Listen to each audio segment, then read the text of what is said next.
The regime change. భారత్లో ప్రభుత్వాన్ని మార్చడానికి అమెరికా పన్నుతున్న కుట్ర ఇది. పాక్ ఆర్మీ, ఐఎస్ఐ చీఫ్లు అమెరికా డిఫెన్స్ మినిస్టర్ను కలవడం వెనక కారణమేంటి? ఈ సమావేశంలో the regime changer Victoria Nuland ఎందుకు పాల్గొన్నారు? దేశంలో ఎన్నికల వేళ వీరి కలయిక వెనుక కారణమేంటి? బంగ్లాదేశ్లో జరుగుతున్న ఎన్నికల్లో ప్రస్తుత ప్రభుత్వాన్ని మార్చడానికి అమెరికా కుట్ర పన్నుతోందా? క్వాడ్ కూటమిలో భారత్ను చేర్చుకున్నా ఇక్కడి ప్రభుత్వాన్ని మార్చడానికి కుట్రలు ఎందుకు పన్నుతున్నట్లు? ఈ ప్రశ్నలన్నింటికీ సమాధానాలు తెలుసుకుంటే ఆశ్చర్యపోయే నిజాలు వెలుగు చూస్తాయి. అవేంటో ఇప్పుడు చూద్దాం.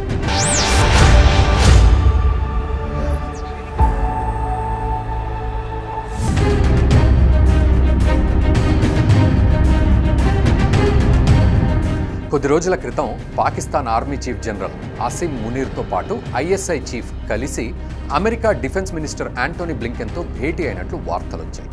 దీంతో వీరి మీటింగ్ ప్రాధాన్యత ఏమిటి అనే సందేహం తలెత్తుతోంది. అందుకే అంతర్జాలంలో దీని గురించిన కథనాలు పరిశీలించాను. అందులో ఓపీ ఇండియా అనే వెబ్సైట్ వెలువరించిన clear signs of US trying to topple Sheikh Hasina government regime change operation underway in Bangladesh and why India should be alert అనే శీర్షికతో వచ్చిన విశ్లేషణాత్మక కథనాన్ని శోధించాను. షేక్ హసీనా ప్రభుత్వాన్ని ఓడించేందుకు అమెరికా ప్రయత్నాలకు సరైన ఆధారాలు లభించాయి. బంగ్లాదేశ్లో పవర్ చేంజ్ ఆపరేషన్ కొనసాగుతుంది. ఈ సమయంలోనే భారత్ కూడా అప్రమత్తంగా ఉండాలి అన్నది ఈ శీర్షిక సారాంశం. ఈ కథనం పూర్తి వివరాలు మీ ముందుంచే ప్రయత్నం చేస్తాను. 2024 జనవరిలో బంగ్లాదేశ్ ఎన్నికలు జరగనున్నాయి. ఇప్పటికే షేక్ హసీనా నేతృత్వంలోని అవామీ లీగ్ వరుసగా 2 సార్లు గెలుపొందగా మూడోసారి ఎన్నికల బరిలోకి దిగుతోంది. 2009 నుంచి ఆమె ప్రధానమంత్రిగా కొనసాగుతున్నారు. ప్రస్తుతం ఎన్నికలకు కేవలం 2 నెలల సమయం మాత్రమే ఉంది. ఈ సమయంలో బంగ్లాదేశ్లో అధికార మార్పు కోసం అమెరికా చకచక పావులు కదుపుతోంది. ఇందుకోసం అగ్రరాజ్యం తన చెప్పు చేతుల్లో ఉన్న మీడియాని రంగంలోకి దించింది. అమెరికా కేంద్రంగా పనిచేసే టైమ్ మ్యాగజైన్ షేక్ హసీనాపై ఒక ఆర్టికల్ ప్రచురించింది. Hard power prime minister Sheikh Hasina and the fate of democracy in Bangladesh ఈ శీర్షికన దీన్ని వెలువరించింది. దీంతో పాటు ట్విట్టర్లో under prime minister Sheikh Hasina democracy in Bangladesh hangs in the balance అంటూ రాసుకొచ్చింది. షేక్ హసీనా ప్రభుత్వంలో ప్రజాస్వామ్యం ప్రమాదంలో ఉంది అన్నది దీని సారాంశం. ఇక బంగ్లాదేశ్లో అమెరికన్ రాయబారి పీటర్ హాస్ కొద్ది రోజుల క్రితం ఒక ప్రకటన చేశారు. బంగ్లాదేశ్లో హింస ప్రబలుతోందని, దీనికి అడ్డుకట్ట వేయడానికి ప్రతిపక్ష పార్టీ బంగ్లాదేశ్ నేషనలిస్ట్ పార్టీతో చర్చలు జరపాలని కోరారు. కేవలం ప్రకటన జారీ చేయడమే కాదు, ఏకంగా ఆ దేశ ఎలక్షన్ కమిషనర్తోనే పీటర్ హాస్ చర్చించారు.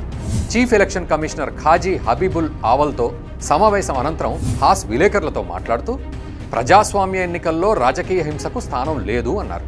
అంతేకాదు, ప్రజలకు ఇంటర్నెట్ సదుపాయాన్ని నిరోధించడం అంటే స్వేచ్ఛాయుత ఎన్నికలను హననం చేయడమే అని అన్నారు. యుఎస్ స్టేట్ డిపార్ట్మెంట్ దక్షిణ మధ్యాసియా వ్యవహారాల బ్యూరో దీనికి కొనసాగింపుగా మరో ట్వీట్ చేసింది. అందులోనూ బంగ్లాదేశ్ అధికార ప్రతిపక్ష పార్టీలు కలిసి చర్చించుకోవాలి అని సూచించింది. ఇక అమెరికన్ స్టేట్ డిపార్ట్మెంట్ అయితే బంగ్లాదేశ్లో జరుగుతున్న రాజకీయ హింసలో పాల్పంచుకున్న వారికి వీసాలు నిరాకరిస్తున్నామంటూ ట్విట్టర్లో ప్రకటించింది. అయితే బంగ్లాదేశ్లోని షేక్ హసీనా ప్రభుత్వాన్ని అమెరికా ఎందుకు టార్గెట్ చేసినట్లు? దీనికి కారణం ఏంటి తెలుసుకుందాం.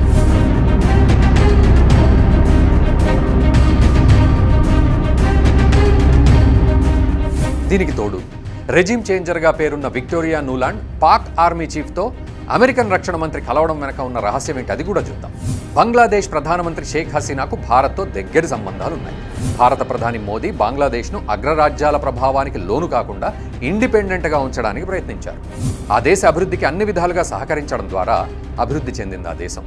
దీంతో భారత్ పట్ల బంగ్లాదేశీ ప్రజలకు కూడా సానుకూలత ఏర్పడింది. బంగ్లాదేశ్ భారత్ల మధ్య పెట్రోల్ పైప్లైన్ నిర్మించడం, సముద్ర మార్గం ద్వారా వాణిజ్యం పెంపొందించడం వంటి పనులకు శ్రీకారం చుట్టింది. అందువల్లే ఆ దేశంలోని చట్టోగ్రామ్, మోంగ్లా పోర్టులకు సంబంధించిన పర్మనెంట్ యాక్సెస్ భారత్కు లభించింది.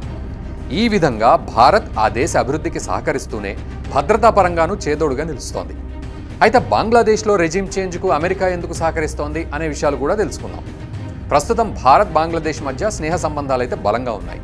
ప్రధాని మోదీ, షేక్ హసీనా నేతృత్వంలో ఇరు దేశాలు పరస్పరం సహకరించుకుంటూ ముందుకు సాగుతున్నాయి. ఇది అమెరికాకు నచ్చడం లేదు. మోదీ నేతృత్వంలో భారత్ ప్రస్తుతం ఇండిపెండెంట్గా వ్యవహరిస్తోంది. ఇతర దేశాలతో సత్సంబంధాలు ఏర్పరచుకుంటూనే అభివృద్ధిలో దూసుకుపోతోంది. రష్యా ఉక్రెయిన్ యుద్ధంలోనూ ప్రపంచంలోని ఎక్కువ శాతం దేశాలు అమెరికా ఒత్తిడికి తలొగ్గి రష్యాతో సంబంధాలు తెగదింపులు చేసుకున్నాయి. కానీ భారత్ మాత్రం సంబంధాలు మరింత బలోపేతం చేసుకుంది. తక్కువ ధరకే రష్యాతో చమురు కొనుగోలు చేసింది. దీంతో పాటు పారిశ్రామిక రంగంలోనూ భారత్ లాభపడింది. ఇక యుద్ధం విషయంలోనే కాకుండా ప్రపంచ దేశాలను కూడా ప్రభావం చేసే అగ్రరాజ్యాల నిర్ణయాల్లోనూ భారత్ ప్రాతినిధ్యం పెరుగుతోంది.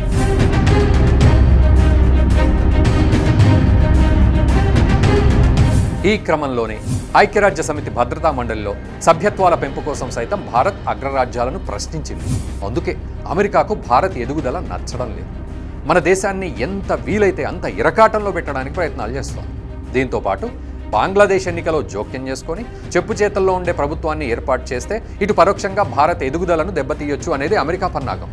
ప్రస్తుతం బంగ్లాదేశ్లో విపక్ష పార్టీగా ఉన్న బంగ్లాదేశ్ నేషనలిస్ట్ పార్టీ పాకిస్తాన్ పట్ల అనుకూలంగా ఉంది. దీనికి పాకిస్తాన్ ఆర్మీ సహకారం కూడా ఉంది. ఆ దేశం మద్దతుతోనే అక్కడ పోటీ చేస్తోంది.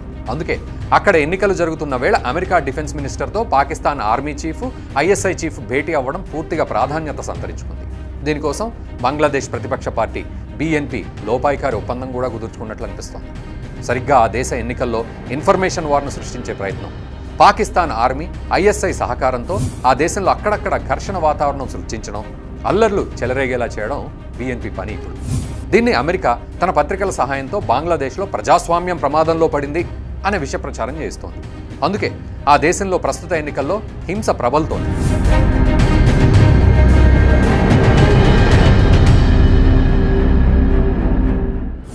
ఒకవేళ అమెరికా జరుపుతున్న ఇన్ఫర్మేషన్ వార్తో బంగ్లాదేశ్లో ప్రతిపక్ష పార్టీ బిఎన్పి గెలిచినా భారత్కు వచ్చే నష్టం కొద్దిపాళ్లలోనే ఉంటుంది తప్ప పూర్తిగా అయితే కాదు. సరిహద్దు సమస్య కాస్తంత జటిలం అవుతుంది. దీంతో పాటు ఆ దేశంలో అల్లర్లు ఎక్కువై హిందువులపై దాడులు జరిగే అవకాశాలు ఉన్నాయి. వీరికి భారత్లోకి రావడానికి సిఏఏ చట్టం ఎలాగూ ఉండనే ఉంది. సముద్ర మార్గాల్లో కాస్తంత సమస్యలు ఎదురైనప్పటికీ కూడా భారత్ వాటిని కట్టడి చేయగలదు. ఇటువంటి చిన్న చిన్న ప్రయోజనాల కోసం అమెరికా ప్రయత్నిస్తే భారత్ మరింత దూరమయ్యే అవకాశం అయితే ఉంది. భారత్లో ఇప్పుడున్న రాజకీయ పరిస్థితుల్లో వచ్చే సార్వత్రిక ఎన్నికల్లోనూ మోదీకి తిరుగు లేదు అని సర్వేలు చెబుతున్నాయి. అటువంటి సమయంలో అమెరికా మోదీని అడ్డుకోవాలని చూడటం, సరిహద్దు దేశాల్లో అస్థిరతకు ప్లాన్ చేయడం వల్ల భవిష్యత్తులో ఆ దేశం మరింత నష్టపోతుంది. అయితే అమెరికా ఇది గుర్తిస్తుందో లేదో తెలియాలంటే మాత్రం మనం మరికొద్ది రోజులైతే ఆగాల్సిందే.